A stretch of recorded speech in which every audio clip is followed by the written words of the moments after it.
Alright guys, so in our last video we derived the kinematic equations from a velocity versus time graph. In this video we're going to review those equations a little bit and then do a couple of examples. So first of all, let me write out the four kinematic equations the way that we derived them. Alright, so here on the left we have a common form of the kinematic equations. The first one is v, which would represent the velocity after some amount of time, equals v naught plus at, where v naught is the initial velocity, a is acceleration, and t is the amount of time. Second equation, displacement delta x equals the initial velocity times time plus 1/2 times the acceleration times time squared. Third equation, our velocity after some amount of time squared equals our initial velocity squared plus 2 times the acceleration times the displacement. And then finally, our displacement equals 1/2 times the final velocity plus the initial velocity times time. Now, on the AP exam, they use slightly different versions of these equations. And the way they get to those versions is they replace delta x with x minus x naught. Okay? Delta x is displacement or change in position. And so if you take that delta x, you can replace it with x minus x naught. And for a couple of them, they rearrange the equation just slightly. So let's write those out too. All right, so when you look at the AP exam, you'll see the equations written slightly different. V equals v naught plus at does not change, but you'll notice our second equation changes. They replace the delta x with the x minus x naught and add the x naught over to the right hand side. So they get x equals x naught plus v naught t plus 1/2 at squared. For the third equation, once again, they've replaced the delta x with x minus x naught. And then guys, you'll notice the fourth equation is not on the AP exam equation sheet, but you can use those common forms, what I'm calling them, on the left hand side on the AP exam. You can also use the one on the right hand side. They are pretty much the same thing. All right, so one good way to think about the kinematic equations when you're using them to solve problems is there are 5 total variables that we talk about in our kinematic equations, but each equation only has 4 of those 5, so that means one of them is missing. So if I look at the first one, v equals v naught plus at, the variable that's not in that is delta x. So what that means, guys, if I have a problem where I'm not given delta x and I don't need to find delta x, that v equals v naught plus at is probably going to be a good equation to use. For the second one, we do not have a value for our final velocity, v. For our third one, we do not have a value for time. And for our fourth one, we do not have a value. I wrote the wrong fourth one. Let's fix that. All right, now that I actually have the fourth one written instead of rewriting the second equation, if we look at the fourth equation, it does not give us a value for acceleration.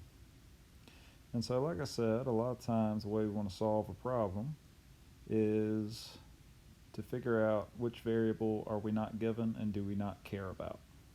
So let's do an example problem. All right, guys, so a good way to show your work when you're solving any kind of math problem like this using equations is what some people call a guess method. It doesn't mean you just guess what the answer is. It means you go through the 5 steps listed above, and the G in guess stands for given. So we're going to write down what's given in this problem. So if I read the problem, a car accelerates from 10 meters per second to 20 meters per second while traveling 90 meters. We are told the initial velocity, the final velocity, and the displacement. So let's write that down. All right, so we've written down our initial velocity, our final velocity, and our displacement. The U in guess stands for unknown. So next we're going to write down what our unknown is. What are we trying to solve for in the problem? And the question says, how much time did that acceleration take? So our unknown, we are looking for t. The E stands for equation. So for our equation, notice that we have not written down acceleration. So if you remember from the last page, the equation that does not have acceleration in it, because we do not know what the acceleration is and we do not care what the acceleration is delta x equals 1/2 v plus v naught times t. So there's our equation. The first S stands for substitute, but I always want you to rearrange the equation before we substitute. So we are looking for the time, so I'm going to get this equation rearranged so that it's solved for time. So the first thing I'm going to do to get rid of the 1/2 on the side of the t is multiply both sides by 2, and then after that I can divide by v plus v naught, and that will get my equation solved for t. Alright, so I've done my algebra to rearrange for t. Now I can substitute in those numbers. So 2 times 90 divided by 20 plus 10. So 2 times 90 is 180. 180 divided by 30 would be 6 seconds. And it's always a good idea to box your answer. So when you're solving some example problems and submitting those, this is how I expect to show your work. And if you don't show your work like this, I am not going to give you credit for it. So make sure you do that, please. Some people are a big fan of solving problems using graphs. And so this is an example of a problem where you could do that pretty easily if you wanted to. So we had our object start at 10 meters per second and accelerate up to 20 meters per second. So I know this value is 10 and this value is 20. And we were also told that the displacement, and therefore the area under that line, has to equal 90 meters. And so essentially then what we're going to do is figure out what does that amount of time have to be. And so the easiest way to find this area is to split this up into a triangle and a rectangle. And so now I know the height of the rectangle is 10. And then the height of the triangle, of course, would be 10 as well, because 20 minus 10 is 10. And so then basically I can say that 90, my area, has to equal the area of my rectangle, which is 10t, because it has a width of t, that's what we're solving for, plus the area of my triangle, which is 1/2 times the height of 10, and then it also has a width of 10.